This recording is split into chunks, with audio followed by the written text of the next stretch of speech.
माणूस वारकरी होत नाही, जोपर्यंत तो देवाकडे जात नाही, तोपर्यंत त्याला कुळ आहे, जात आहे, वर्ण आहे, भाषा आहे, हे सगळे भेद सगळ्या माणसांना आहे. पण जेव्हा तो वारकरी होतो त्याच्या जीवनातले सगळे भेद मावळतात. हे वारकरी संप्रदायाचं वैभव आहे.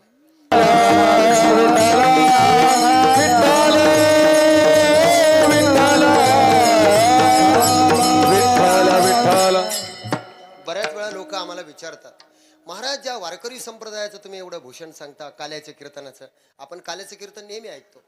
काय काल्याच्या कीर्तनाने काल्याच्या प्रसादाने लोक म्हणतात काय दिलं हो या जगाला. काहीतरी तुम्ही जुनं शिकलेल्या माणसांना फार अडचण आहे. ते म्हणते महाराज काय तुम्ही हे काल्याच्या कीर्तनामध्ये काल्याचं कीर्तन सांगता, काय दिलं वारकरी संतांनी या जगाला, काय दिलं आमच्या संप्रदायानं, काल्यानं काय दिलं, काय दिलं सांगू तुम्हाला. अहो महाराज, या जगामध्ये काला हा अशी गोष्ट आहे. एकदा असं म्हणतात की देव आणि दानव यांच्यामध्ये सतत पूर्वी काळापासून भांडव आहे. आणि देव आणि दानव म्हणजे एका अर्थाने घेऊ नका, वाईट विचाराची माणसं आणि चांगल्या विचाराची माणसं. चांगल्या विचाराची माणसं ही देव कॅटेगरीमध्ये आणि वाईट विचाराची माणसं दानव कॅटेगरी. हे राक्षस आणि देवामध्ये सतत भांडण. ते म्हणले तुम्ही लोक लावाड आहात, प्रत्येक वेळेस आम्हाला फसवतात आणि तुमच्या वाट्याला चांगलं चांगलं उडवून घेतात. काहीतरी करा म्हटले. म्हणले आम्हाला यावेळेस काहीतरी पाहिजे. म्हणले काय करायचं. मग त्यांनी म्हटलं काहीतरी परीक्षा घ्यायची, श्रेष्ठ कोण आहे. मी काला सांगतोय तुम्हाला, काल्याचं महत्व काय आहे. जीवशिवाचं ऐक्य, जीव ब्रह्माचं ऐक्य म्हणजे काला आहे. म्हणजे काय करायचं. म्हणजे परीक्षा घ्यायची. परीक्षा घ्यायची ठरलं. पंगत बसली. म्हणजे स्वयंपाक वगैरे झालाय. म्हणजे जेवायला बसायचं, पण परीक्षा अशी आहे. म्हणजे आधी कोण बसणार. आता दैत्यच ते किती केलं तर ते म्हटले तुम्ही जर आधी बसले आणि सगळं जर पहिल्याच पंक्तीत संपून गेलं तर मग आम्हाला काय राहील. दैत्य त्याला म्हणतात. म्हणजे पहिल्या पंक्तीत आम्ही बसणार. म्हणजे बसा. पण नियम असा आहे, एक वेळूची काठी घ्यायची आणि ती इथून इथपर्यंत म्हणजे कोपरापासून इथपर्यंत बांधायची सरळ. आणि म्हटलं एक करायचं, जेवणाचा वेळ ठरवला आणि जेवायचं. हात असा बांधल्यानंतर तुम्ही सांगा कसं जेवताय. सरळ झाला ना हात, हात वाकावा लागतो. काठी बांधली. आता जेवायचं कसं. आता हे किती केलं तर हे राक्षस दैत्यच हे बसले. पण बसल्यानंतर जेवायला सुरुवात केली. आता जेवायला सुरुवात केल्यानंतर तुम्हाला माहिती आहे फुटू द्या, ते फुटणारच आहे. अहो इथं माणसं फुटायची वेळ आहे, तुम्ही फुग्याचं काय घेऊन बसले.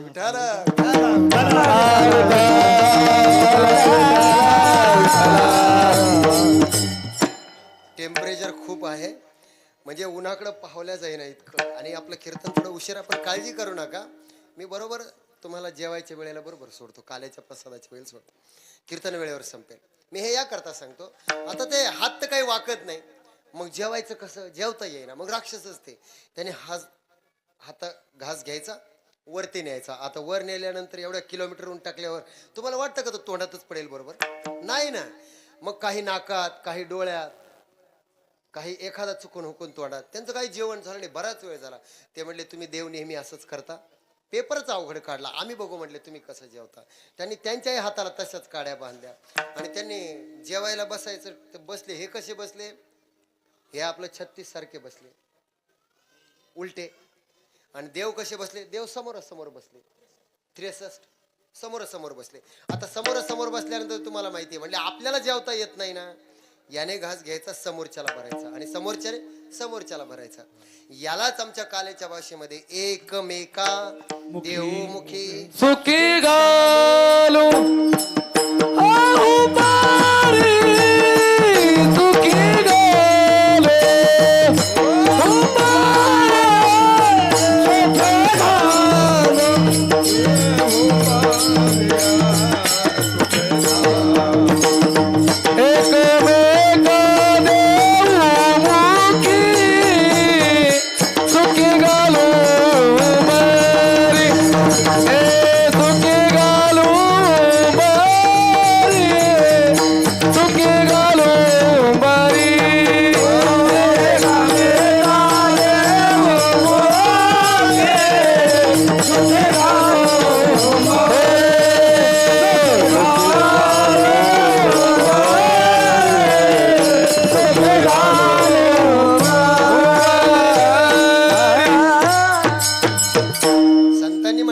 एकमेका देवमुखी सुखी घालू हुंबरी. एकमेकाच्या मुखात देणं. आणि हे वारकरी संतांनी शिकवलं. बरं काला कुठे होतो.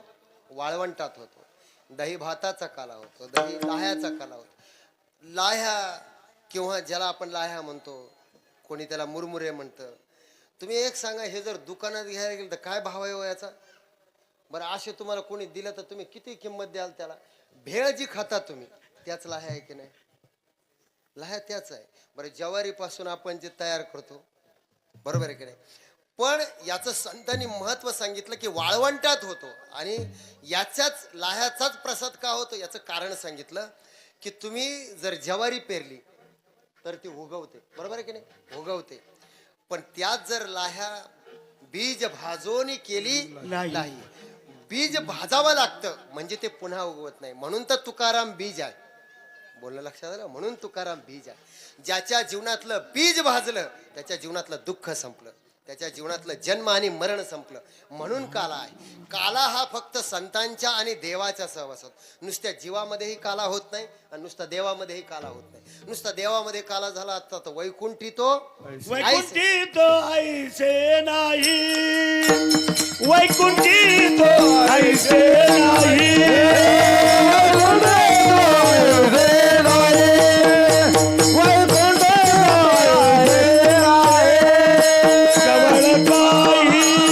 काल्याचे, कवळ आहे काल्याचे.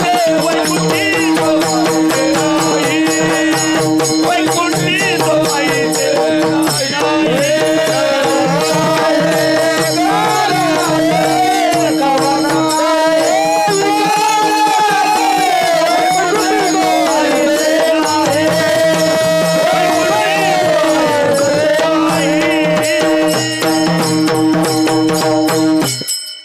आमच्या संतांनी म्हणावं वैकुंठी तो ऐसे नाही कवळ काही काल्याचे.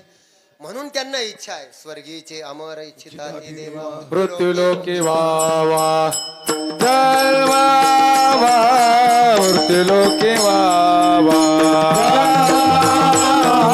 मृत्युलोकी वावा जय वावा मृत्युलोकी वावा स्वर्गीचे अमर इच्छिता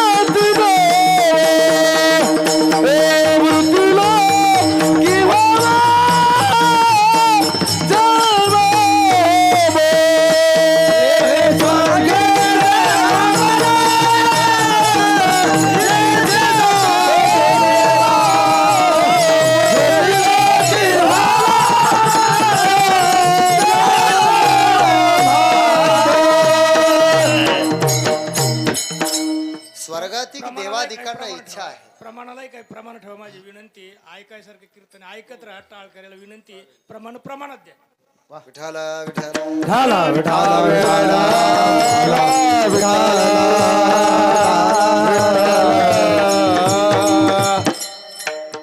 छान सूचना केली महाराजांनी. कारण आम्हाला फार अडचणी, आम्हाला काहीच बोलता येत नाही. माझ्या वतीनं ते छान बोलले. असं मला सांगायचं हे आहे की काल्याच्या कीर्तनामध्ये काल्याचा प्रसाद, काल्याचं महत्व वारकरी संप्रदायानं फार मोठं सांगितलं. आणि एक सांगू महाराज, आज महाराष्ट्राचं आणि या देशाचं जे वातावरण आहे, मी मुद्दाम सांगतो तुम्हाला, काला का वारकरी संप्रदायामध्ये काला उग काहीतरी भोळसट लोक, अडाणी लोक काहीतरी करतात असं जर तुम्हाला वाटत असेल तर या काल्यानं काय केलं. आज समाजामध्ये या देशामध्ये जे आम्ही जगभर पाहतो सगळं जग त्रस्त आहे. जात धर्म पंथ भाषा वर्ण या भेदाने सगळं जग त्रस्त आहे. बघा तुम्ही, सगळं जग त्रस्त आहे. याच्यावर सोल्युशन कोणाला सापडत नाही. आपल्या देशामध्ये राज्यघटना आली, सगळं आलं, पण एवढं सगळं येऊन शिक्षण आलं, सगळं आलं, तुम्हाला काय वाटतं संपलं का? भेद संपला लोकातला? आज मी कीर्तनाच्या गादीनं संपला असं वाटतं तुम्हाला? संपला नाही. जेवढी लोक शिकली तेवढं वाढायला लागला, भेद वाढायला लागला आमच्या जीवनातला, इतका भेद वाढायला लागला.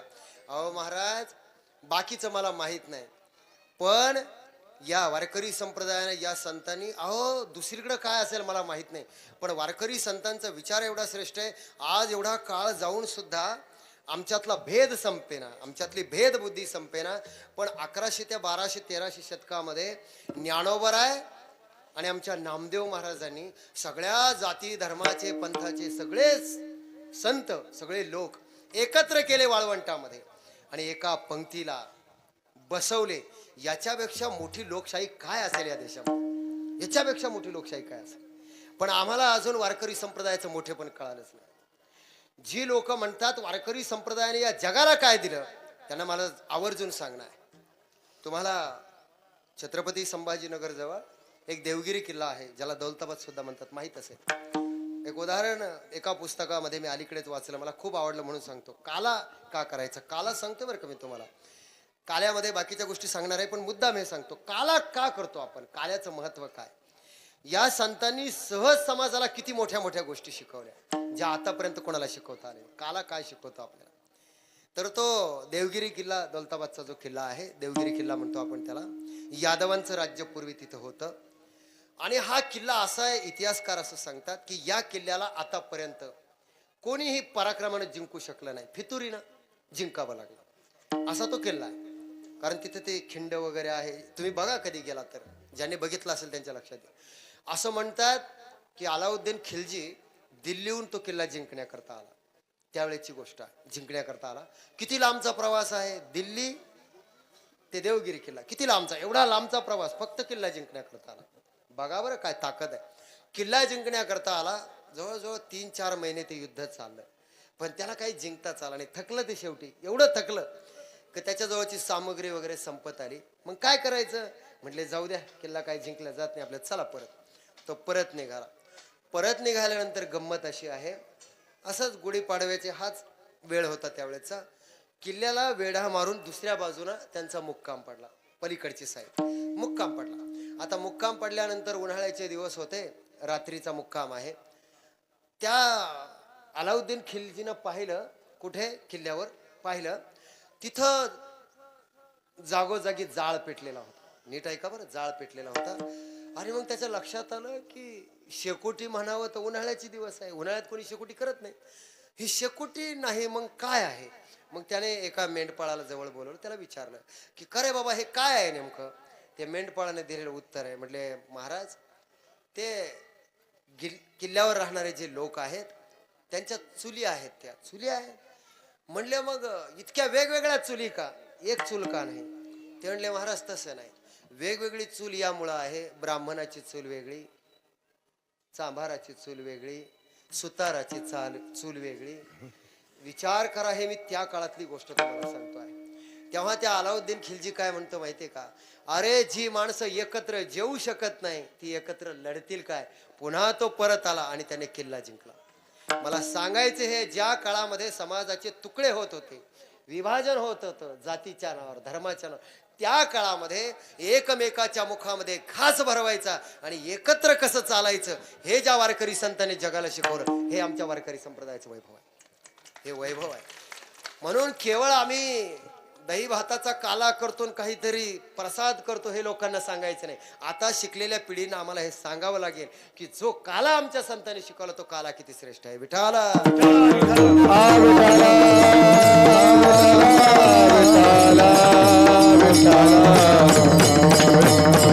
मला सांगायचं आहे की वारकरी संप्रदायामध्ये, वारकरी परंपरेनं अनेक अवतार सांगितले.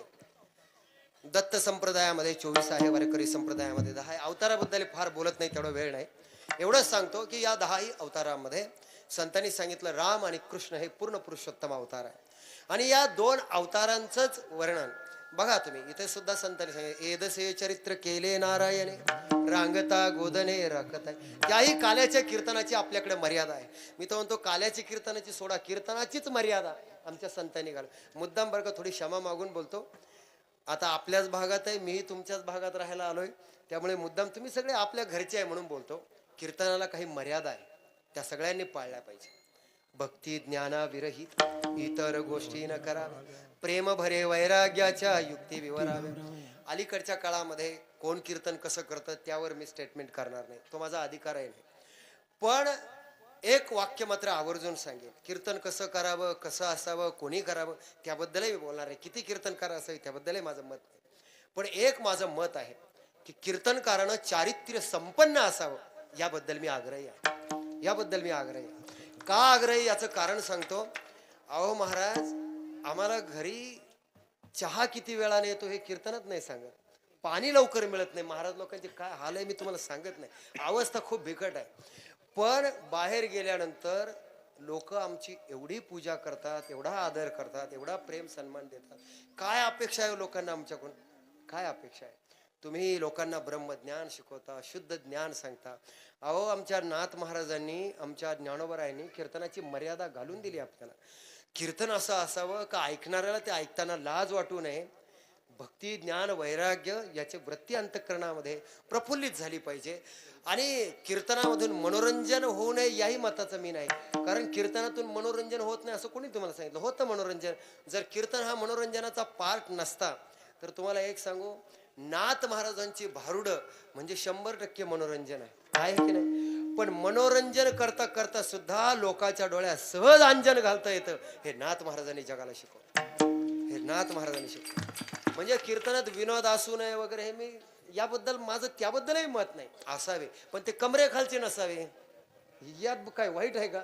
एवढं नसावं की लोकांना ऐकायला लाज वाटेल. आपण कीर्तनात बोलतो काय? कीर्तनाची गादी किती पवित्र आहे. आणि महाराज तुम्हाला खरंच सांगतो, कीर्तनाचं श्रेष्ठत्व एवढं मोठं आहे. माझे गुरु महाराज ज्यांच्याकडे मी शिकलो, रंगनाथ स्वामी कानडगावकर, ते मला एक उदाहरण ते म्हणायचे की कीर्तनकार म्हणजे कसा आहे माहितीये का? गावामध्ये पांडुरंगाच्या मूर्तीची मिरवणूक काढली. ऐका बरं, पांडुरंगाच्या मूर्तीची मिरवणूक काढली आणि ती मूर्ती गाढवावर ठेवली. ठेवणार नाही, ऐका उदाहरण आहे. पांडुरंगाची मूर्ती गाढवावर ठेवली आणि मिरवणूक काढली. आता मिरवणूक काढली आणि गाढवावर पांडुरंगाची मूर्ती ठेवली. मग गावातले लोक आले, त्या गाढवाचे पाय धुवायला लागले, त्या गाढवाला गंध लावायला लागले, गाढवाला हार घालायला लागले. हे मी गाढवाबद्दल बोलतोय, तुम्ही गैरसमज करून घेऊ नका. गाढवाबद्दल बोलतोय. त्या गाढवाने काय समजायचं? ही पूजा माझी चालली आहे. हे मी गाढवाबद्दल बोलतोय. पुन्हा सांगतोय, तुम्ही गैरसमज, कोणाचं जर जुळून आलं तर त्याच्याशी माझं काही नाही. हे मी याच्या करता सांगतोय. म्हणून कीर्तनकार गाढवापेक्षा फार मोठा असतो असं काही नाही, तोही माणूसच आहे. पण त्याने हे मनामध्ये सतत ठेवलं पाहिजे की ज्या संतांची परंपरा मी लोकांना सांगतोय त्यातला थोडासा अंश तरी माझ्यात आला पाहिजे. हे त्याने मनात ठेवलं पाहिजे. आणि हे या करता आहे की कीर्तनाची परंपरा एवढी श्रेष्ठ आहे, एवढं मोठे पण कीर्तनाच्या परंपरेला आहे की कीर्तनामुळं लोक समाज तुम्हाला म्हणतो, किंमत देतो. आणि हे यामुळं आहे महाराज की आज वर्तमानपत्रामध्ये जे काही आम्ही वाचतो, जे काही ऐकायला भेटतं, आम्ही कुठेही गेलो ना, माझे मित्र आहे काही, आता कॉलेजमध्ये मित्र कसे असतात तुम्हाला माहिती आहे. रात्री मित्राकडेच कीर्तन होतं माझं. ते म्हणते, महाराज काय तुमचे महाराज लोक असे, फार अवघड परिस्थिती, आम्हाला उत्तर काय द्यावं. हा मुद्दाम सांगतो. माझा एक विद्यार्थी आहे, मध्ये तो PSI झाला, त्याची पंढरपूरला ड्युटी होती. आता तो पुन्हा त्याची बदली झाली, तो अजिंठ्याला आला. PSI त्याची मध्ये पंढरपूरला ड्युटी होती. त्याने मला आषाढी वारीला फोन केला. काय महाराज कुठे कीर्तन आहे? मी म्हटलं आहे वारीमध्येच आहे. म्हणजे काय महाराज तुम्ही कीर्तनामध्ये किती गप्पा सांगता, आमचे महाराज लोक, आमचे संत असे, सांगू का तुमचे महाराज लोक? म्हटलं काय झालं? आता काय बोलणार, सगळं ऐकून घ्यावं लागतं, व्रत घेतलं तर काय करणार? म्हटलं काय झालं? म्हटलं अहो महाराज आता तुम्ही गुरु आहे म्हणून काय बोलतायत नाही, कशी असते तुम्ही महाराज सांगू का? म्हणजे काय झालं? जेवढे पंढरपूरच्या यात्रेमध्ये पाकिटमार आणि चोर आम्ही पकडतो, सगळे माळी घातलेले आणि गंध लावलेलेच. आता काय उत्तर देऊ मी त्याला? माझ्याकडे काही उत्तर नव्हतं. पण मी त्याला एक उत्तर दिलं. माझे आजोबा फार छान म्हणायचे, मी त्याला एक उत्तर दिलं. बरोबर आहे तुझं, तू जेवढे पकडले ते सगळे माळी घातलेले आणि गंध लावले, मला मान्य आहे. पण एक सांगा, त्याने माळी घातल्या किंवा गंध लावला म्हणजे तो वारकरी झाला, संत झाला, असं तुम्हाला म्हणायचं आहे का? असं तुम्हाला म्हणायचं आहे का? जाऊ द्या. याच्यापेक्षा माझं अजून एक सुपिरियर वाक्य आहे त्याच्यावर. मी नेहमी म्हणत असतो की एखादा निष्ठावान वारकरी, एखादा भोळा भाविक निष्ठावान वारकरी जेवढा वर्षभर गंध लावतो ना, तेवढा हा चोर एका दिवसात लावून मोकळा होतो.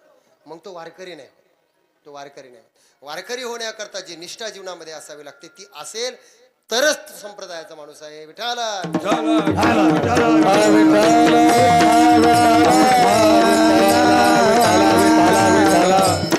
असो.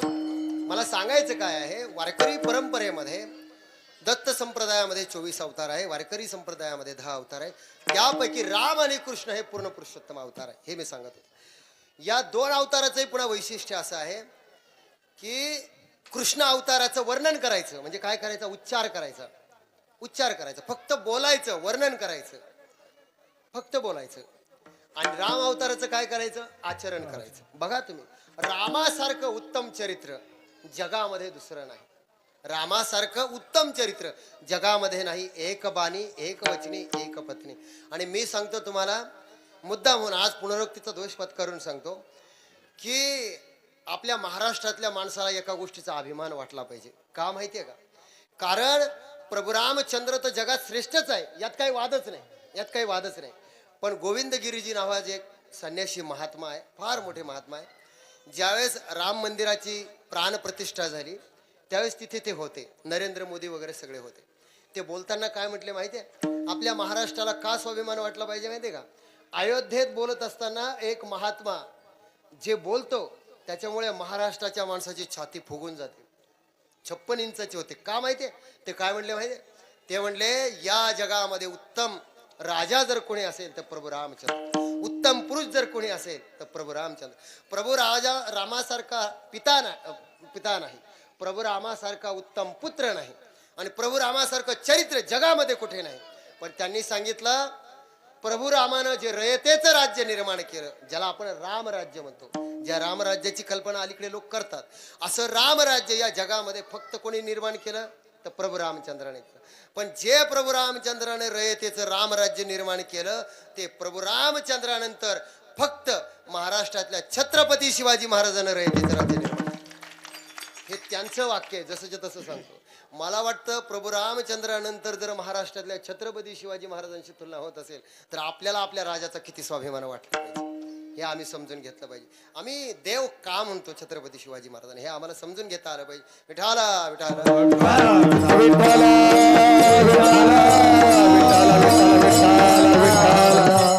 आणि पुन्हा आवर्जून माझे गुरु महाराज एक गोष्ट सांगायचे. काल्याचं कीर्तन करतोय म्हणून सांगतो. ते म्हणायचे की काल्याचं कीर्तन करत असताना काल्याच्या कीर्तनामध्ये कृष्णाच्या लीला फक्त वर्णन करायच्या आणि रामाच्या चरित्राचा आचरण करायचं. म्हणून तुम्ही बघा माणसानं जीवन जगत असताना कसं जीवन जगावं याकरता रामायण ऐकावं, रामायण पाहावं, रामायण ऐकलं पाहिजे. एक सांगू महाराज, रामायणामध्ये काय नाही हो. अलीकडे मुलीचं लग्न करताना, मुद्दाम सांगतो बरं का तुम्हाला, मुलीचं लग्न करताना फार अवघड परिस्थिती निर्माण झाली महाराज. आपल्याला माणसं नकोय, काय नकोय, माणसं नकोय. आताचे म्हणजे मी हे जनरल बोलतोय सगळ्यांबद्दल. आताचे मुलीचे बाप तुम्ही मुलगा चांगला पहा, नोकरीवाला पहा, याबद्दल काही वाद नाही. पण लोक काय म्हणतात, महाराज मुलगा असा पाहिजे की तो जर शहरात असला तर बरं होईल. म्हणजे माणसं नको आहेत आपल्याला. माझं बोलणं एका माणसाने, मुद्दाम सांगतो, एका माणसानं मला लग्नाची पत्रिका घेऊन आली. आम्ही कीर्तन कोणाला सांगतो, मोठा प्रश्न आहे महाराज. एक माणूस मला लग्नाची पत्रिका घेऊन आला, महाराज तुमच्या पायाच्या आशीर्वादानं फार चांगलं स्थळ मिळालं आमच्या मुलीला. म्हटलं काय झालं? इतकं चांगलं स्थळ मिळालं. म्हटलं काय झालं? आता रोज आमचे जिथं पाय लागतात तिथं अजून काही चांगलं झालं नाही, पण लोक म्हणत असतात आता तो बिचाऱ्यांचा आदर आहे. म्हणजे तुमच्या पायाच्या आशीर्वादानं खूप चांगलं स्थळ मिळालं, या आशीर्वाद द्यायला. आता प्रेम असतं, जावं लागतं आम्हाला. तो काय म्हटला माहितीये का? मी हे या करता सांगतोय की संतांची विचारधारा आमच्याकडे आहे का जरा, म्हणजे लोक काय विचार करतात. तो म्हटला महाराज तुमच्या पायाच्या आशीर्वादानं माझ्या मुलीला इतकं चांगलं स्थळ मिळालं. म्हटलं काय झालं? मला वाटलं पगार जास्त असेल, मुलगा दिसायला चांगला असेल, असं काही असेल. तो काय म्हटला, महाराज इतकं चांगलं स्थळ मिळालं, सासू नाही, सासरा नाही, दीर नाही, भाया नाही, ननन नाही. मी म्हटलं आता नवराही नाही म्हणतो की काय? आपण चाललो कुठे? आपल्याला माणसं नको आहेत, माणसं नको आहेत. आणि एक सांगू महाराज, वारकरी संप्रदाय, वारकरी परंपरा आपल्याला हे शिकवते, माणसं जोडायला शिकवते. आणि जिथं जोडायला शिकवलं, माझे गुरु महाराज एक वाक्य फार छान म्हणायचे, जो माणसाचं संघटन करतो तो धर्म, विघटन करतो तो धर्म असू शकत नाही, असू शकत नाही. विठाला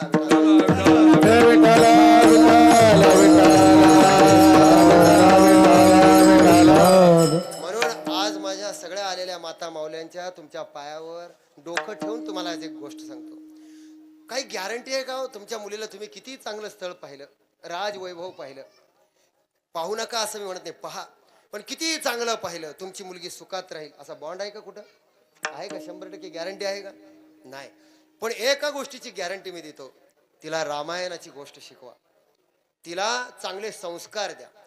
चांगल्या संस्कारात मात्र एवढी ताकद आहे की ती ज्याही घरात जाईल त्या घराचं वैकुंठ केल्याशिवाय राहणार नाही, स्वर्ग केल्याशिवाय राहणार. ही संस्काराची ताकद आहे.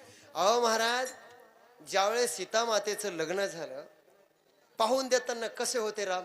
युवराज होते, दशरथ पुत्र होते, अयोध्येचं राज्य होतं, ज्या राज्याला कोणाची नजर लागेल असं राज्य होतं. किती चांगलं पाहून दिलं. मला वाटतं आताच्या काळात जर असं झालं असतं तर लगेच सीतेच्या आईनं फोन केला असता, बाई काळजी करू नको, ये इकडे, लगेच घटस्फोट. त्याला काय पाहायचं, घटस्फोटाचं प्रमाण किती वाढलं महाराज.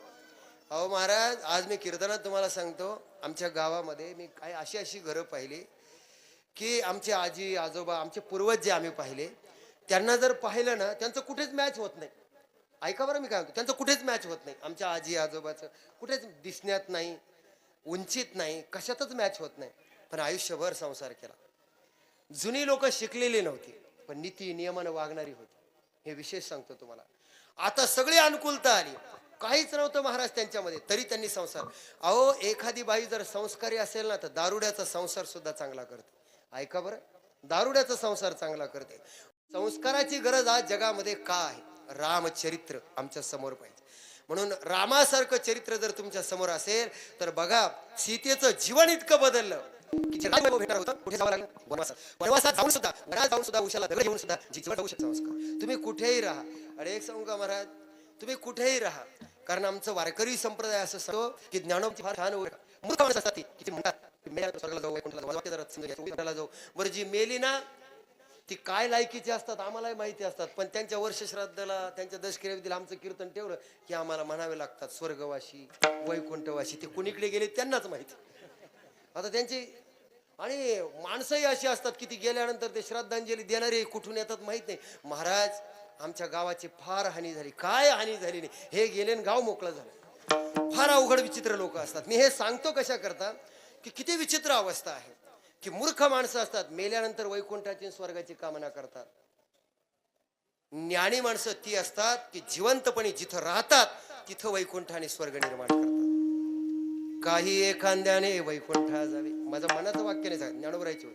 काही एखाद्याने वैकुंठा जावे, तेही वैकुंठचे केले अगवे. ऐसे नाम घोष गौरवे, धवाळिले विश्व. ज्ञान देव पाठ हरी हा वैकुंठ, भरला घनदाट हरी दिसे. विठाला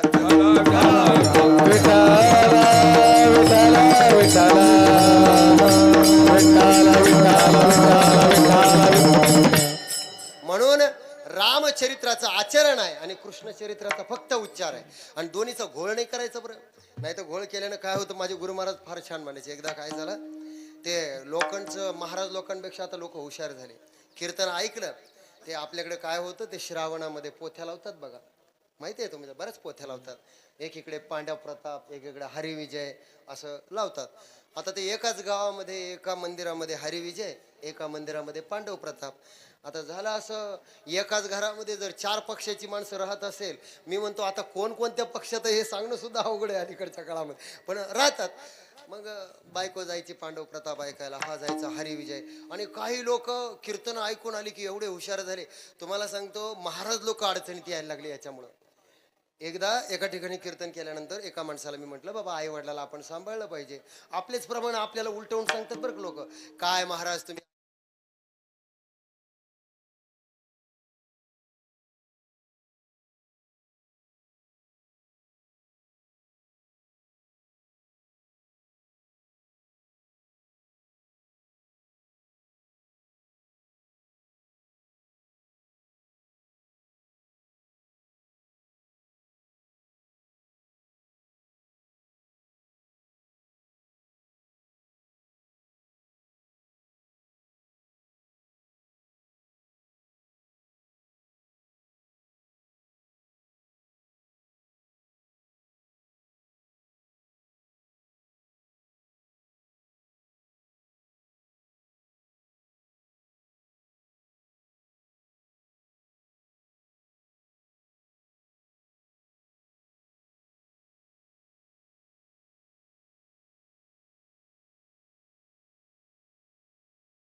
विठाला विठाला आपल्याकडे ते ग्रंथ लावायची फार प्रथा आहे. बरं लावू नका असं माझं काही मत नाही. माझे आजोबा फार छान म्हणायचे ग्रंथ लावतो आपण, पण लावत असताना मला वाटतं परमार्थ करू नये असं नाही, पण तोही करताना जरा नीट केला तर बरं होईल. अहो ते पोथी लावतात, ऐकणारे किती असतात? थोडे असतात, पण तेही म्हणतात महाराज आता तरी किती दिवस राहिले? 2 तर दिवस राहिले. आता तरी किती दिवस राहिले? 4 तर दिवस. कोणी गुळ दिला का आपल्या हातावर? ऐकायचं तर बरं. ते ऐकणारे काही नीट ऐकत नाही. ते असं असतं, एकदा पोथी सुरू झाली की यांनी डोळे लावलेच म्हणून समजा, ते डोळे लावतात. बरं ते सांगणारेही एवढे महान आणि ऐकणारे एवढे महान की ते डोळे लावलेले झोपलेले असतात. बरं त्यातले त्यात कसं असतं, संस्कृत श्लोक एकाने त्याचा अर्थ सांगायचा. आता ते कधी कधी काय होतं, तो सांगणारा जो होता आणि श्लोक वाचणारा जो होता, मध्येच एक श्लोक आला, खूप अवघड आला.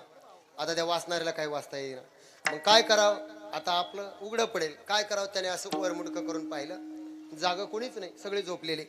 आता झोपलेले म्हटल्यावर काय अर्थ नाही. ह ह ह ह ह हा श्लोक दिला ना त्याने वाटी लावून, असं फक्त स्वरामध्ये छंदामध्ये म्हटलं. काय म्हटलं त्याची त्यालाच माहित. आता ज्याने श्लोक असा वाचला, अर्थ काय सांगायचा त्याचा? अर्थ काय सांगायचा? श्लोकच वाचला नाही याने फक्त नाकातल्या नाकात गुणगुण केली. पण आपला परमार्थ कसा चालला याच्याकरता सांगतो. तर ते शेजारी बसलेला अर्थ सांगणार जो होता ते म्हटले याने श्लोक असा वाचला, आपण काय सांगायचं? मग त्याने वर पाहिलं, सगळे झोपलेले. तेव्हा तो काय म्हणतो, बघा या श्लोकामध्ये भगवान परमात्म्याने किती सुंदर वर्णन केलं, चला पुढे. असा आपला परमार्थ चाललाय, अशी आपली कीर्तन ऐकणं चाललं. महाराज ग्रंथ लावत असताना ज्या गोष्टी आपण सांगतो आहोत, जी आपण कीर्तन ऐकतो आहोत, अहो कीर्तनही ऐकताना आपण किती चांगल्या वृत्तीने ऐकलं पाहिजे. कीर्तन म्हणजे काय तुम्हाला साधी गोष्ट वाटली का? अहो महाराज आमच्या संतांनी म्हणावं, कीर्तन असं आहे की कीर्तनामध्ये जर निष्ठेनं तुम्ही ऐकलं, कीर्तनाचं नियम जर तुम्ही पालन केला, तर ब्रह्मीभूत काया होतसे कीर्तन. कीर्तनात माणूस देव होतो, याच्यापेक्षा काय सांगावं. होय अंग हरी रूप होय अंग हरी रूप होय अंग हरी रूप होय अंग. कीर्तन सांग कीर्तन सांग होय अंग हरी रूप होय अंग हरी रूप होय अंग हरी रूप. कीर्तन सांग कीर्तन सांग होय अंग हरी रूप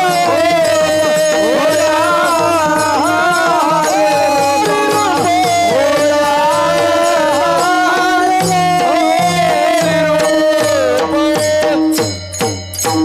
कीर्तन साधनेचं श्रेष्ठत्व फार मोठं. आमच्या नामदेव महाराज कीर्तन परंपरेचे जनक आहे. माझ्या PhDच्या थिसिस मध्ये एक वाक्य मला आठवलं. नामदेव महाराजांनी वारकरी संप्रदायामध्ये काय केलं, ज्या कीर्तन परंपरेला आम्ही काय समजतो माहित नाही, पण ती कीर्तन परंपरा एवढी श्रेष्ठ आहे की पंढरीचा पांडुरंग परमात्मा हा विटेवर उभा होता. त्यातलं वाक्य मी लिहिलेलं सांगतो तुम्हाला. पंढरीचा पांडुरंग परमात्मा हा विटेवर उभा होता, परंतु त्याला पंढरी ते पंजाब पर्यंत नेण्याचं काम मात्र संत नामदेव महाराजांनी केलं. केवढं श्रेष्ठ काम केलं. आणि त्या कीर्तनाला आम्ही काय समजतो, किती खाली आणलं. फार कीर्तन व्हायला लागले म्हणून आपल्याला त्या कीर्तनाचं महत्व. अहो महाराज कीर्तनासारखी श्रेष्ठ परंपरा नाही. काय झालं, माझ्या आजोबा फार छान म्हणायचे, जगन्नाथ महाराज पवार. ते म्हणायचे एका गावामध्ये सप्ताह उभा राहिला, कीर्तन सुरू झालं, पहिलाच दिवस होता. आता त्या घरातली सासू निघाली कीर्तनाला.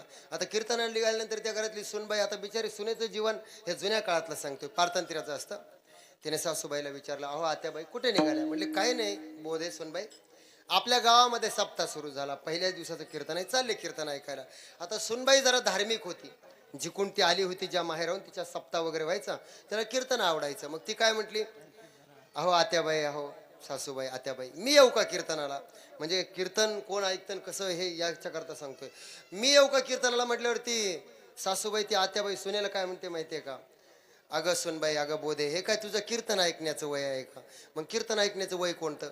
ज्यावेळेस माणसाला अजिबात ऐकू येणार नाही त्यावेळेस कीर्तन ऐकायचं. म्हणजे महाराज ठार मेला तरी चालेल, आपल्यावर काही परिणाम व्हायचं काम, अशी आपण कीर्तन ऐकतो, काय उपयोग आहे? पण संतांनी म्हणावं, जे प्रबोधन आपण जगाला करतोय, जे शिकवतोय, ती कीर्तनाची मर्यादा. अहो महाराज कीर्तन एवढं श्रेष्ठ आहे की ज्ञानोबरांची फार छान होय तरी कीर्तनाचे ने नटनाचे नाशिले व्यवसाय प्राय. कीर्तनात नर्तन जरी केलं, नर्तन नाचणं नाचलात तरी तुम्ही धन्य व्हाल. धन्य जगी तोची एक हरिरंगी नाचे रामकृष्ण वाद. तुम्ही हरिरंगात नाचलात तरी पण नाचू कीर्तनाचे रंगी, नाचू कीर्तनाचे रंगी.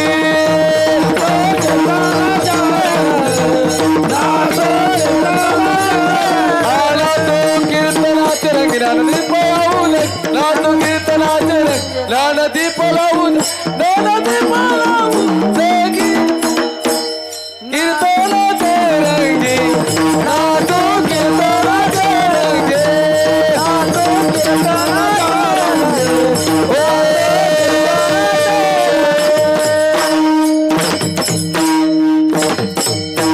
फार सुंदर प्रमाण महाराजांनी लिहिलं. नाचो कीर्तनाचे रंगी ज्ञान दीप लावू जगी. जाऊ विषय फार लांब जाईल. मला एवढंच सांगायचं आहे की एवढं कीर्तनाचं श्रेष्ठत्व आहे, पण कीर्तनात नाचायची लाज वाटते.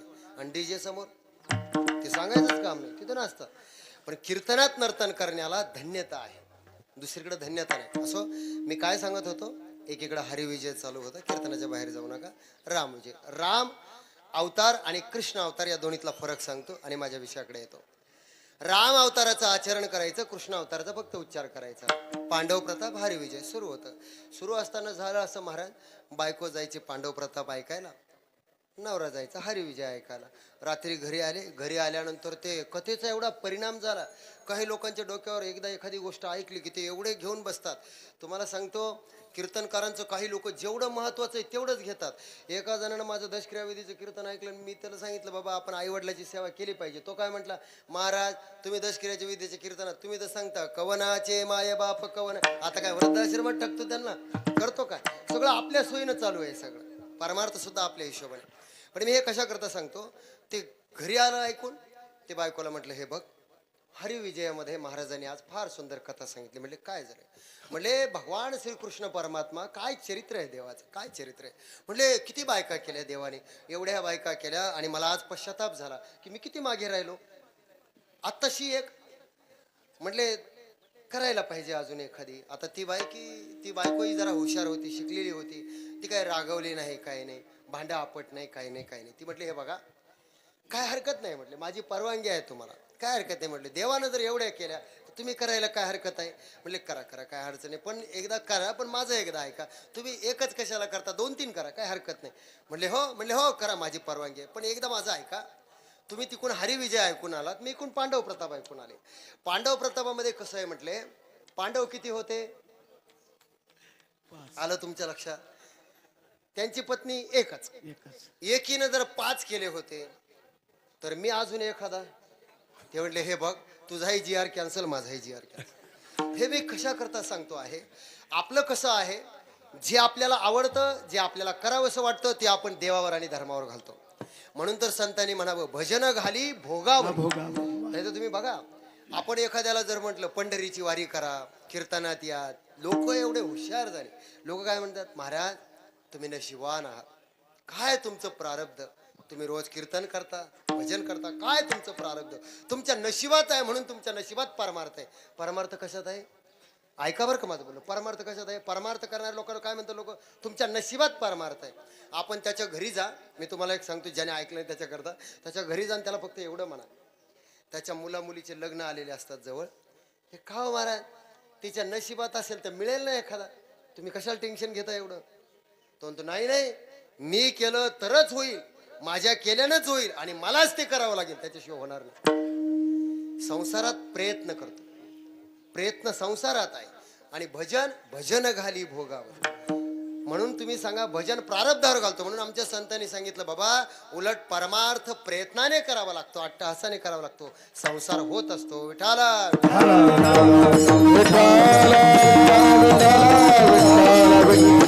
आणि एक सांगू का महाराज, काल्याच्या कीर्तनामध्ये काही नाही कळालं तर चालेल, परमार्थ आणि काल्याचं कीर्तन वेगळं करताच येत नाही. भक्ती फार अवघड आहे काय? अवघड नाही, फार सोपी आहे. गवळणीकून तुम्ही काही नाही शिकलं तर चालेल, एकच गोष्ट शिकायची. तुम्हाला भक्ती शिकायची गवळणी कोण, परमार्थ शिकायचा गवळणी कोण? ऐका, गवळणीने परमार्थ कसा केला परमार्थ असा केला. माझं जे बोलणं आहे आमच्या माता माऊल्यांच्या लक्षात येईल. स्त्रियांचा नैसर्गिक आणि एक स्थायी भाव आहे, स्वभाव आहे. काय स्वभाव आहे स्त्रियांचा? चांगलं दिसणं हा स्वभाव आहे त्यांचा. आणि ते चांगलं दिसण्याकरता मेकअप करतात, चांगलं राहतात, वेगवेगळ्या पद्धतीने त्या प्रयत्न करतात. माझं बोलणं नीट आहे का? त्या काय करतात? चांगलं दिसण्याकरता मेकअप करतात. आपण किती चांगलं दिसू, प्रत्येक स्त्रीला वाटतं मी चांगलं दिसलं पाहिजे. ती नटते, सजते, त्याला अलीकडच्या भाषेमध्ये मेकअप शब्द आहे, वेगवेगळ्या पद्धतीनं करते. पण हे सगळं करत असताना हे तुम्ही जे करता हे कशामध्ये मोडतं? नटणं सजणं संसारामध्ये मोडतं. बघा बरं, नटणं आणि सजणं हे संसारामध्ये मोडतं. पण आमचा वारकरी संप्रदाय सांगतो, जे तुम्ही संसारात करता तेच जर देवा करता केलं तर ते परमार्थ होतं, ते परमार्थ होतं. याचं उत्तम उदाहरण गोकुळातल्या गवळणी आहे. याचं कारण असं, त्याही नटत होत्या, सजत होत्या, पण त्यांचं नटणं आणि सजणं हे परमेश्वरा करता होतं, म्हणून त्यांचं ते नटणं आणि सजणं सुद्धा परमार्थ झालं. याच्यापेक्षा सुप्रीम वाक्य सांगू तुम्हाला, संतांनी केलेला प्रपंच सुद्धा परमार्थ झाला. माझं बोलणं नीट आहे का? संतांनी केलेला प्रपंच सुद्धा परमार्थ झाला आणि तुम्ही आम्ही केलेला परमार्थ सुद्धा प्रपंच व्हायला लागला. याचं एकच कारण, तुमचं आमचं जगणं, तुमचा आमचा दृष्टिकोन. म्हणून दृष्टिकोन महत्वाचा आहे. विठाला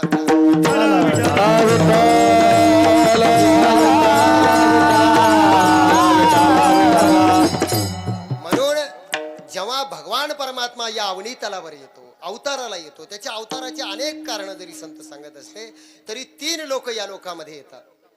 एक आहे तुमच्या माझ्यासारखा सामान्य वर्ग, एक वर्ग आहे संतांचा आणि एक वर्ग आहे देवाचा. मला कीर्तनाकडे यायचं आहे, काल्याचे कीर्तन. हे मी का सांगतोय? पहिला वर्ग तुमच्या माझ्यासारखा, तुमची इच्छा असो अथवा नसो तुम्हाला यावंच लागतं. तुमच्या पूर्वजन्म कर्मामुळे, तुमच्या वासनेमुळे तुम्हाला यावंच लागतं. आपलं कसं आहे माहिती आहे का? एखाद्या माणसाचे हातपाय बांधून जर त्याला एसटी मध्ये टाकलं, पैठणला जाणाऱ्या, तो किती जरी म्हटला मला पैठणला जायचं नाही, खरं आहे का त्याचं? त्याला जावंच लागेल. हे तुमचं आमचं जीवन आहे. तुम्हाला जन्माला यावं लागेल, मरावं लागेल, हा कर्मामुळे. पण संत असे आहे, आम्ही वैकुंठवासी आलो याची कारण ठरवून येतात की आम्ही हे करण्याकरता आलो. आणि देवाला आणावं लागतं. देव येत नाही म्हणून तर आमच्या संतांनी म्हणावं, रंग नाही रूप नाही, नाही वर्ण छाया, निराकार निर्गुण तोही. निराकार निर्गुण असलेला तुकाराम महाराज म्हणतात, नावा रूपाला आम्ही याला आणलं आणि नावा रूपा बळे करोनी खळे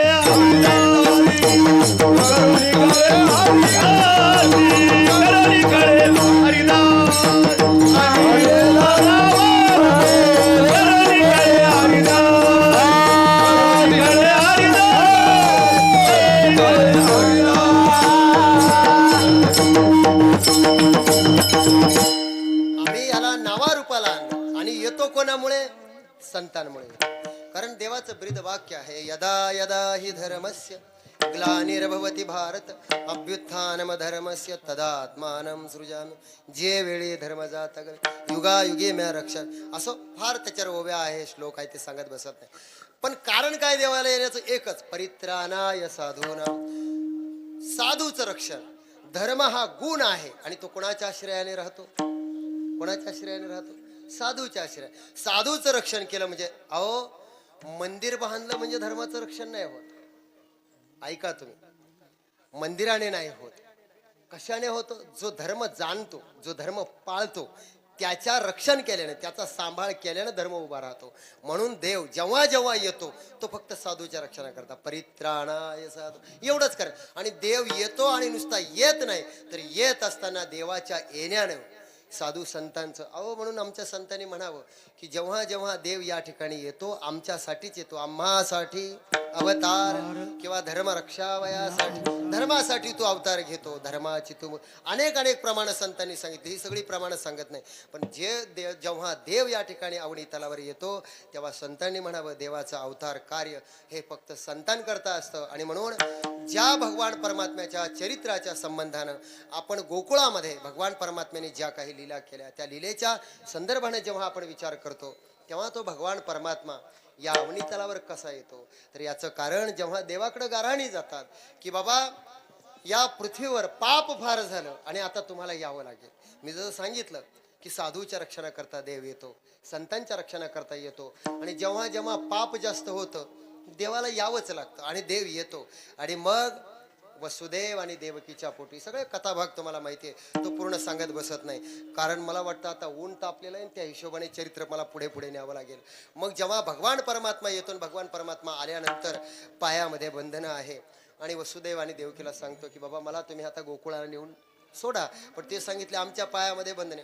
उचलिला कमळा वतालिला कमळापत वतालिला कमळापत बाईची बंधन गळती बाईची बंधन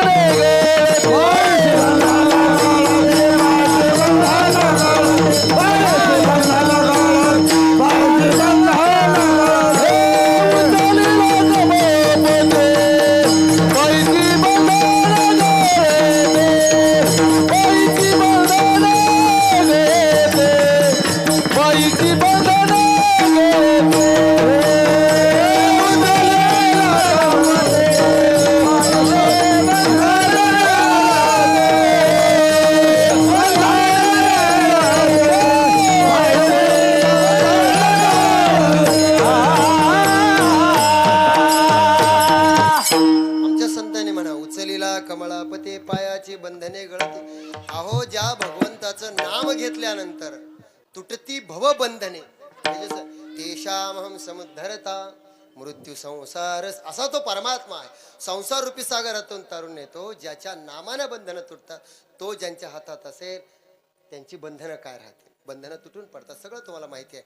आणि मग भगवान परमात्म्याला गोकुळामध्ये भगवान परमात्मा येतो. आणि गोकुळामध्ये आल्यानंतर खरं म्हणजे आपल्या वेळेच्या हिशोबाने आपल्याला पुढे थोडक्यामध्ये सगळं चरित्र सांगावं लागेल. जेव्हा भगवान परमात्मा गोकुळामध्ये येतो, वेगवेगळ्या प्रकारच्या लीला करायला लागतो. आणि मग लीला करायला लागल्यानंतर परिस्थिती अशी आहे महाराज की भगवान परमात्मा इतक्या खोड्या करतो गोकुळामध्ये, इतक्या खोड्या करतो. आणि तुम्हाला सांगतो भगवंताने एवढ्या खोड्या केल्या की काय चरित्र आहे कृष्ण परमात्म्याचं. पण आपलं कसं झालंय, काल्याचं कीर्तन ऐकता ऐकता आपल्याला फक्त एवढंच डोक्यात आहे की भगवंताने चोऱ्या केल्या, चोऱ्या केल्या. आताच्या पोरांनी चोऱ्या केल्या तरी लोक म्हणतात महाराज देव चोऱ्या करत होता, मग आमच्या पोरांनी केलं काय बिघडलं. अरे बाबा तो कसल्या चोऱ्या करत होता, काय करत होता, हे बघा. लोकांची चित्त चोरण्याचं काम केलं. आणि खरं सांगू महाराज, जगात सगळ्यात अवघड जर कोणती गोष्ट असेल चोरणं, तर चित्त चोरणं. चित्त चोरता आलं पाहिजे. चित्त चोरणं काय तुम्हाला सोपं वाटलं का? एक वेळ धन चोरणं सोपं आहे, मी काय म्हणतो, दुसऱ्याची जायदाद इस्टेट चोरणं सोपं आहे, पण चित्त चोरणं सगळ्यात अवघड आहे. ज्याला चित्त चोरता येतं त्याला सगळं जग जिंकता येतं. चित्त चोरता आलं पाहिजे. चित्त चोरणं एवढं सोपं नाही. म्हणून आमच्या संतांनी म्हणावं, अरे तो भगवान परमात्मा एवढा सुंदर, एवढा सुंदर.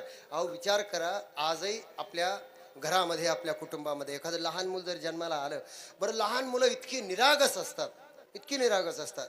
कारण ते देवाचं रूप असतं, ब्रह्मचैतन्य असतं.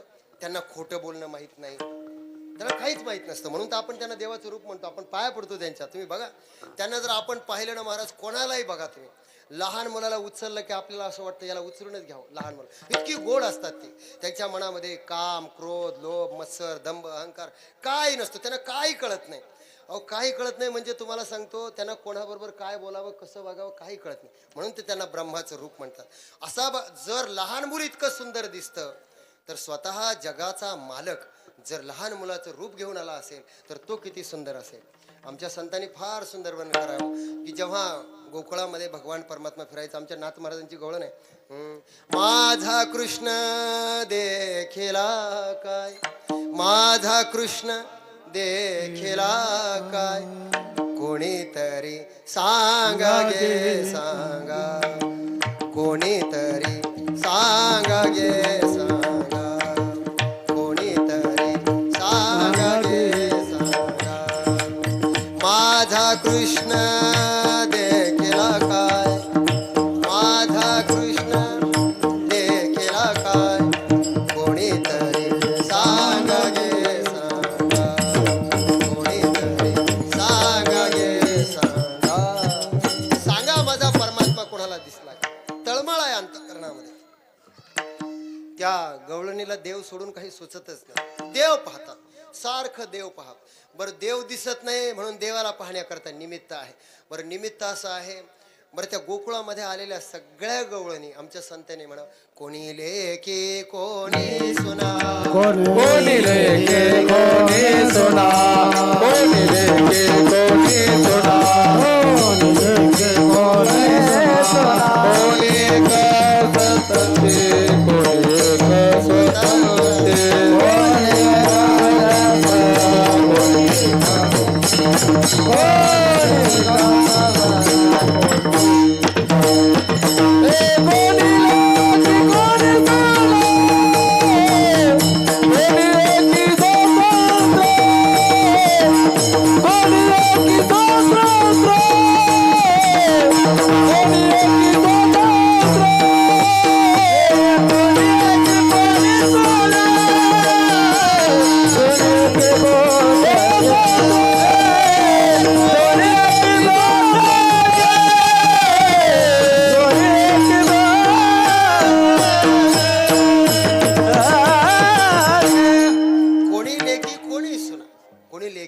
कोणी सुना आहे. बरं प्रत्येकीचं जीवन सारखं आहे का हो? नाही. आताच नाही बोलत, त्या काळातलं काय जीवन असेल. अहो महाराज, आम्ही लहानपणापासून जे पाहत आलो, या 10 वर्षात इतकं वातावरण बदललं. पण काय जीवन होतं सुनेचं, पारतंत्र्याचं जीवन, काही स्वतःचं स्वातंत्र्य नाही. म्हणजे एक घरामध्ये लेक आहे, लेक जेव्हा घराच्या बाहेर जाते, लेक काय म्हणते, आई मी चालली बरं का, आईच्या परवानगीची वाट नाही, चालले, फक्त सांगते आहे. आई हो म्हणो की नाही म्हणो, जी जाणार तिला काय म्हणायचं, लेक. आणि सुनेला विचारावं लागतं जाऊ का, हो म्हटलं तर जाणार, नाही म्हटलं तर जाता येणार नाही. आणि सासू तर स्वतंत्रच आहे, ती जाऊ शकते. मग सुनेनं काय करायचं, भरलेला जो घट आहे त्याला सुद्धा रीता करायचं, भरलेल्या घट बघा तुम्ही. आणि त्या काळातली ती रीत होती की बाबा त्याला रीत केल्याशिवाय, भरलेला असेल त्याला रीत करायचं, पाणी ओतून द्यायचं आणि मग पाण्याच्या निमित्तानं परमेश्वराला पाहायला जायचं. बरं तो देवही एवढा सुंदर की आमच्या संतांनी म्हणावं, पाहिल्या वेद लावी बैसे जिवे जडून. बरं एकदा देवाला पाहिल्यानंतर जगात दुसरं काही पाहावंसं वाटत नाही बरं का, पाहावंसंच वाटत. बरं हे सासू सुनाचं नातं असं आहे जगामध्ये की संतांनी म्हणावं, किती पारतंत्र्याचं जीवन सुनेचं असतं की तिला जाता येत नाही, देवाला पाहायचंय, देवाला पाहण्याची तळमळ आहे. माझा कृष्ण देखिला काय पाहिला पाहिला नंदाचा नंदना, पाहिला पाहिला नंदाचा नंदना, पाहिला नंदाचा नंदना, पाहिला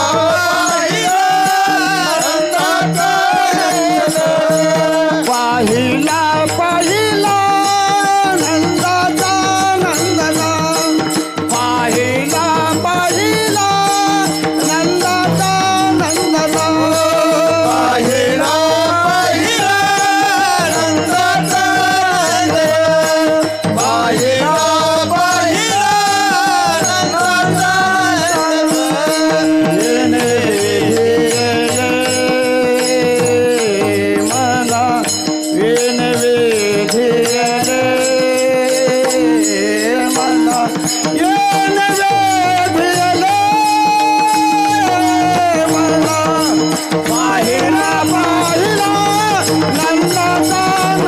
नंदना, पाहिला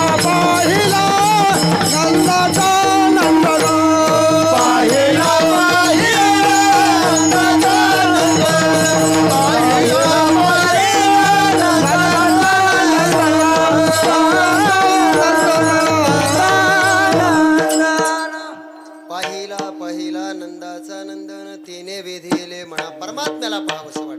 पारतंत्र्याचं जीवन आहे, जाता येत नाही. सासूचा धाक आहे. बरं एवढा धाक आहे, जुना काळ असा होता महाराज, ते मीठ मिरची जर ताटामध्ये घेतली तर ते सासूला दाखवावं लागत होतं, हाय कमांड दाखवावं लागत होतं. ती हो म्हणेल. बरं खरं सांगा, किती खोटा अहंकार घेऊन जगतात तो माणसं जीवनामध्ये. जर एखादी सासू सुनेनं जर काही, आता मिक्सर आलं, काळ बदलला, आता तर बोलायचंच काम नाही, सासूरवास राहिला, सूनवास सुरू झालाय आता, ते वेगळं आहे. पण हे जुन्या काळातलं.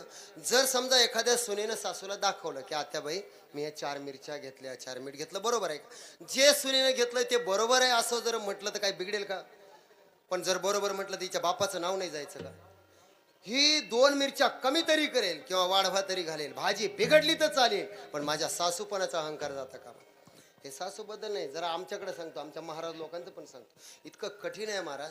आम्ही जर कुठे कीर्तनाला गेलो ना, वारकरी संप्रदायाची अवस्था एवढी अवघड झाली. आम्ही जर कुठे गेलो ना, लोक भेटतात, महाराज वारकरी संप्रदायाचं काय खरं राहिलं नाही. मी म्हटलं काय झालं? ते असं तोंड करतात. महाराज वस्तुस्थिती सांगतोय. ते काय म्हणतात, आपण कीर्तनाला गेलो, बरं चहा प्यायला त्याच्या घरी गेलो, काही बोलता येत नाही, तो जे सांगेल ते निमूटपणे ऐकावं लागतं. तो काय म्हणतो, महाराज वारकरी संप्रदायाचं आता काय खरं. म्हणलं झालं काय? तो काय म्हणतो, महाराज तुम्हाला सांगतो, आमच्या गावात एवढे 4च टाळकरी आम्ही राहिलो, आम्ही गेल्यानंतर कसं होईल. मी म्हटलं तुम्ही निघा, आम्ही करू व्यवस्थित, तुम्ही काळजीच करू नका. कोणा वाचून परमार्थ राहिलाय हो? माझं एक सांगा, माझं साधं वाक्य आहे तुम्हाला कीर्तनात. जी लोक असं म्हणतात की आम्ही आहे म्हणून सप्ताह चाललाय, आम्ही आहे म्हणून भजन आहे, त्यांना माझं सांगणं आहे, ज्ञानोबा राहायला किती वर्ष झाली, तुकोबा राहायला किती वर्ष झाली.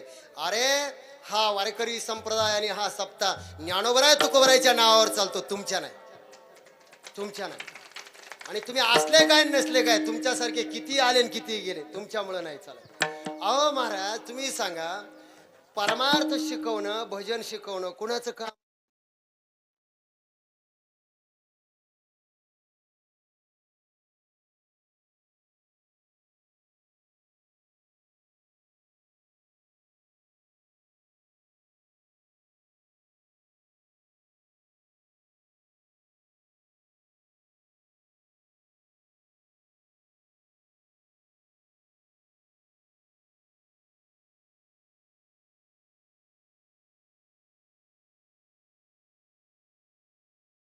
बरं तुम्ही खरं सांगा, तो तिकडे डॉक्टर होईल, इंजिनियर होईल, त्याचं काय मोडून पडलंय भजना वाचून?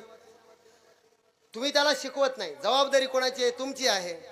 बरं साधा प्रश्न, तो बिचारा काही बोलत नाही, पण त्याने जर तुम्हाला असं विचारलं की तुम्ही जेव्हा जन्माला आला तेव्हा भीमसेन जोशीचे तुम्ही नातेवाईक होता का, का तुमचा आल्याबरोबर स्वर लागला?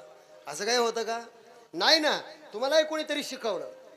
परमार्थ हा इतका सुंदर आहे, पण तो आम्हाला आमचा अहंकार सोडून, आमचा अभिमान सोडून आपण ज्ञानोबराय तुकोबरायांचे पायक आहोत. आपल्याला शिकवता आलं पाहिजे. विठाला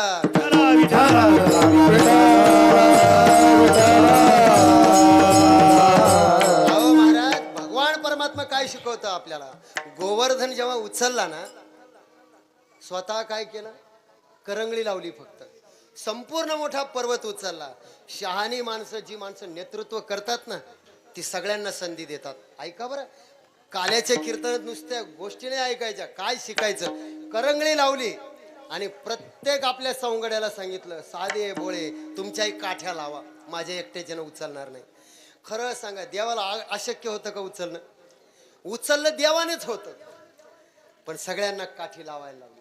म्हणून तुम्ही कसे असा, लहान असा, मोठे असा, कोणतंही सामाजिक काम करताना तुम्हाला सांगतो, तुमच्याजवळ छोटा असू द्या, तुमच्याजवळ काही नसू द्या, मंडप झाडा, पण सेवा करा, संप्रदायाची सेवा करा.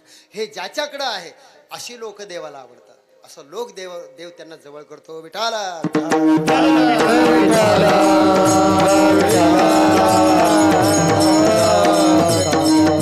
अहो महाराज, आपण भगवंत कृष्णाच्या बाबतीत काय केलंय?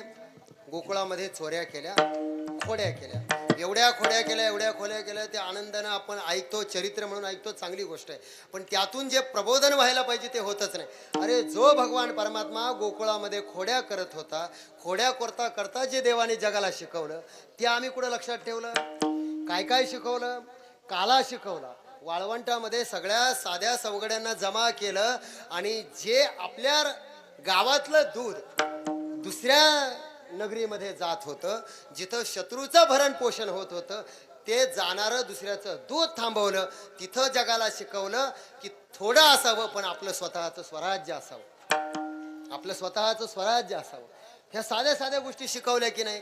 अहो तुम्हाला सांगतो, ज्या भगवान परमात्म्याला आम्ही फक्त गवळणीची वस्त्र चोरली एवढंच कीर्तनामध्ये सांगतो, पण आम्ही हे कुठं सांगतो की बाबा त्या भगवान परमात्म्याने सर्वांचं गर्वहरण करण्याकरता या सगळ्या लीला रचल्या, हे कुठे सांगतो? अजून तुम्हाला एक सांगू, भगवान परमात्म्याने जी गीता जगाला सांगितली, आज जगातले सगळे लोक गीतेवर एवढा अभ्यास करायला लागले, गीतेसारखा ग्रंथ नाही.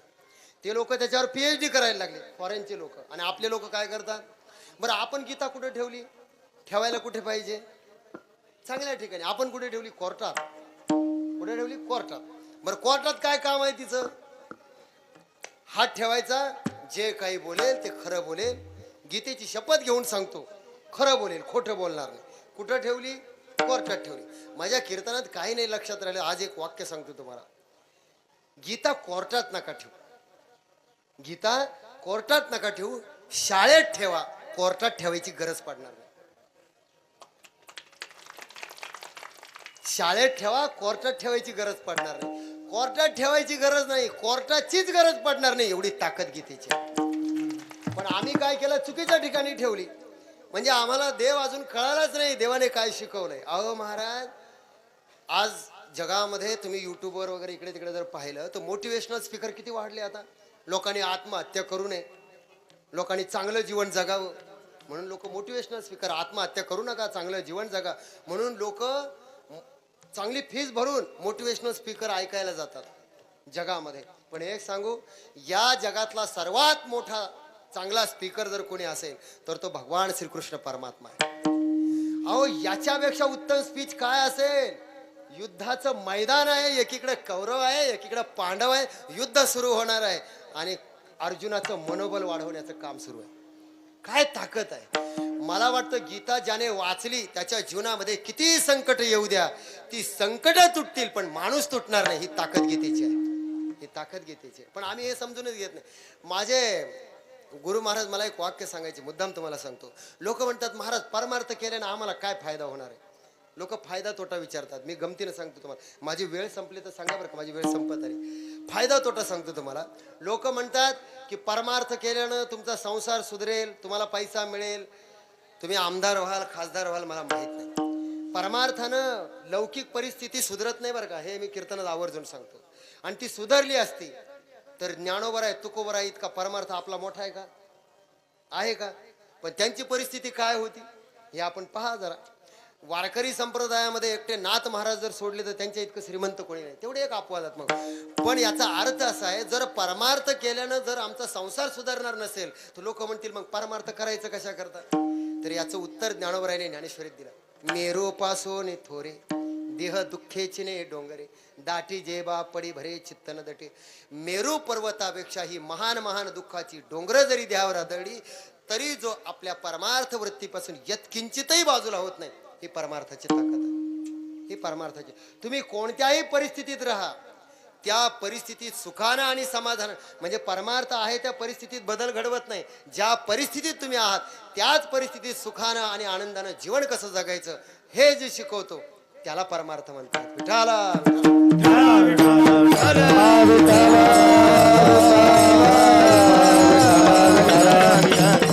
म्हणून श्रीकृष्ण परमात्मा अतिशय दैन्य अवस्थेमध्ये आलेल्या गोपिका असतील, त्यांचे सवंगडी असतील, त्यांचं मनोबल वाढवण्याचं काम केलं. आयुष्यभर जगाला सांगत राहिला भगवान परमात्मा जीवन कसं जगावं.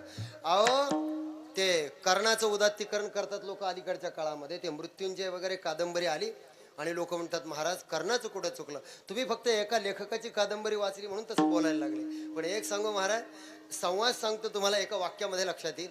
फक्त एक कादंबरी वाचली म्हणून तुम्हाला जर कर्ण मोठा वाटत असेल तर कृष्ण भगवान परमात्म्याची कर्णाची भेट झाली एकदा. ऐका बरं देव काय शिकवतो. कृष्ण भगवंताची कर्णाची भेट झाली आणि कर्ण काय म्हणतो माहितीये भगवंताला की हे भगवंता, अरे काय चुकलं माझं, काय अन्याय केला जगाने माझ्यावर, की एवढा मोठा राजपुत्र असताना सुद्धा, एवढं मोठं राजवैभव असताना माझ्या आईनं मला जन्मताच पेटीमध्ये घातलं, पाण्यात सोडून दिलं.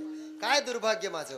पुढे मोठा झालो, एका अशा कुटुंबामध्ये राहिलो की जिथं मला काही व्यवस्था नाही, काही नाही. बरं पुढे मोठा झालो, पराक्रमी असून सुद्धा माझा प्रत्येक ठिकाणी अपमान झाला, मला लोक बोलले. बरं एवढं होऊनही काही थांबलं नाही. म्हणून जो दुर्योधन माझ्या साथीने उभा राहिला म्हणून मी आता त्याच्या बाजूने उभं राहतोय. तर ऐन वेळेला तू मला सांगतोय की आता पांडवा कुणी, हे सगळं तू सांगतोय. आणि मग सगळ्या त्याच्या जीवनातली दुःखाची जी कथा आहे ती सगळी तो वाचून देवाला दाखवतो. आता देवाला दाखवल्यानंतर देव देव आहे. देव काय म्हटले माहिती आहे, देवाकडून काय शिकायचं, भगवंताकडून काय शिकायचं. ऐका, जी माणसं स्वतःच्या जीवनातलं दुःख सांगतायत ना त्यांना कृष्ण भगवान परमात्मा म्हणतो, अरे कर्णा तू तुझं दुःख सांगतोय पण तुझ्यापेक्षा माझं दुःख किती मोठं आहे. अरे जन्म कुठे, तुरुंगात. ज्या आईनं जन्म दिला त्या आईचं तोंड नाही पाहिलं, गोकुळात सांभाळला कोणी दुसरीनं. थोडे दिवस राहिलो, अरे बरं जन्माला आलो, जन्माला आल्यापासून पाठीमागे दुःख. बरं गेलो आलो तसं मारायला लोक तयार आहे. पुतना मावशी आली, आली की नाही? पुतना मावशी आली, मावळ दैत्य ब्राह्मण आला, दिला पाठीवरी पाठ विटंबेला भट, त्याला सुद्धा मी मारलं. कोण कोण म्हणून मारला, काक बक किती जण आले मला मारायला. इतका लहानपणी त्रास सहन केला. बरं एवढं सहन करून सुद्धा पुन्हा वैरी कोण आहे? सक्का मामा. मामाच मारायला येतोय. आणि म्हणून तुम्हाला सांगतो, हा इतिहास मामानीच भरले आहे बरं का. सगळं कट कारस्थान मामाच्याच भोवती. आणि म्हणून तुम्हाला सांगतो की म्हटले एवढा मामा माझ्या जीवावर उठला, त्या मामाला मला मारावं लागलं, माझ्या सख्या मामाला मला मारावं लागलं. बरं एवढं थांबून माझं जीवन बघ, एका ठिकाणी थांबलो का? गोकुळात नाही, जिथं जन्म झाला तिथं नाही, गोकुळात नाही. पुढे गेलो जिथं स्वान्याची नगरी, तिथं राहिलो. तिथूनही पुन्हा पांडवांच्या घरी जावं लागलं. द्वारकेचा राणा पांडवा घरी. असा संघर्ष आयुष्यभर ज्या कृष्णाने केला, त्या भगवंताला तू तुझ्या जीवनातलं दुःख सांगतोय. म्हणून जीवनामध्ये आपल्या वाट्याला दुःख आलं म्हणजे मी अधर्मानं वागतोय, हे त्याचं स्पष्टीकरण होऊ शकत नाही, होऊ शकत नाही. म्हणून लक्षात ठेवा, जो माणूस अन्याय अत्याचारानं वागतो त्याचं वाईटच होणार, हे धर्म सांगतो. वाईटाला विठाला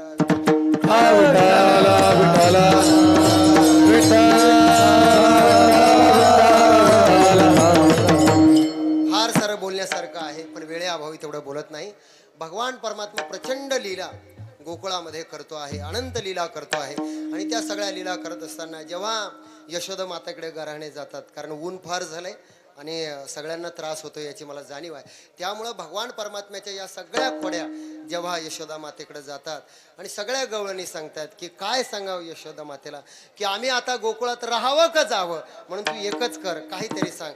तेव्हा जेव्हा यशोदा मातेला याची खात्री पटली की आपला जो आपण ज्याला गुणाचा आहे असं म्हणतो, तो काही गुणाचा नाही, त्याला किती गुण आहे हे जेव्हा यशोदा मातेच्या लक्षात आलं, तेव्हा यशोदा माता म्हणते की त्या काळामध्ये जसं आपण मुलाला शाळेत टाकतो तसं त्या काळामधली शाळा म्हणजे गुरवळणं. म्हणून गोपाल जे भगवंताला नाव आहे, ते गोपालन करणारा म्हणून गोपाल असा भगवान परमात्मा वाळवंटामध्ये वृंदावनामध्ये गायी घेऊन जातो, सवंगड्यांना घेऊन जातो. आणि मग गायी गोपाळ सवंगडी वना त्या ठिकाणी गायी चारण्याचं काम करतो. आणि गायी चारण्याचं काम करत असताना जेव्हा दुपारची वेळ होते आणि जेव्हा सगळ्या सवंगड्यांना सांगतो की आपापल्या शिदोऱ्या घेऊन तुम्ही या, तेव्हा सगळे सांगायला लागले की देवा आमच्या शिदोऱ्या आणल्या.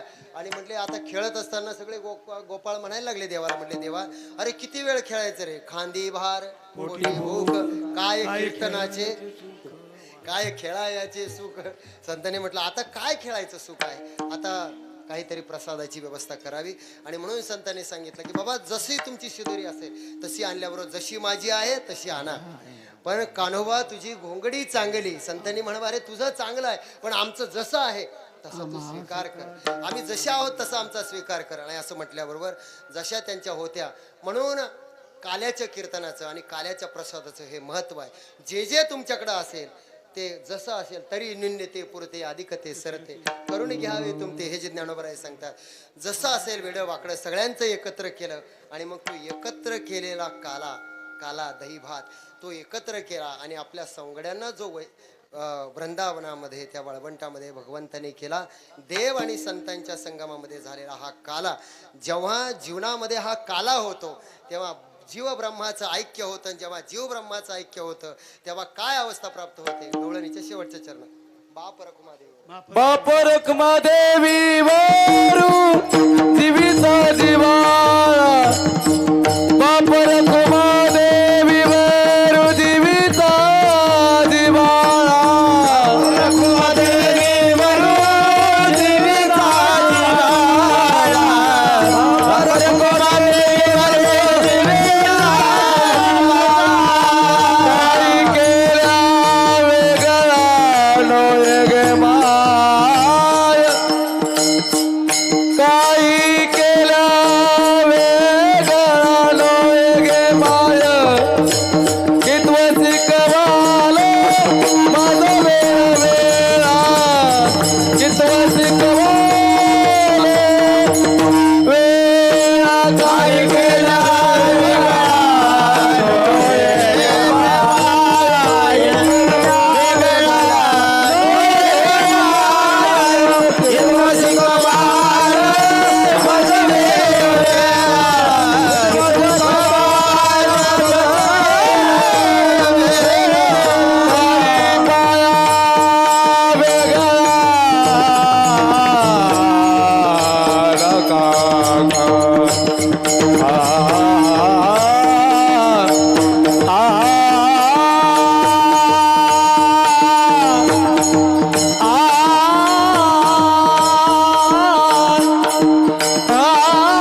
म्हणजे जीव आणि ब्रह्म्याचं ऐक्य होणं. मला वाटतं आपण पैठणमध्ये राहतो. शांतीब्रह्म हे एकनाथ महाराजांनी जे रुक्मिणी स्वयंवर लिहिलं, कधीतरी वाचा.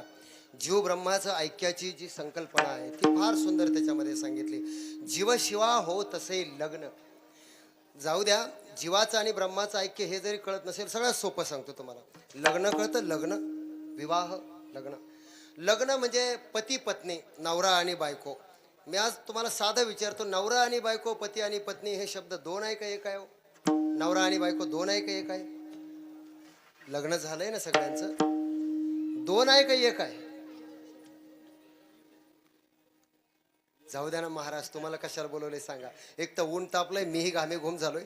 हे याकरता सांगतो, शब्द दोन आहे पण ते आहे एक.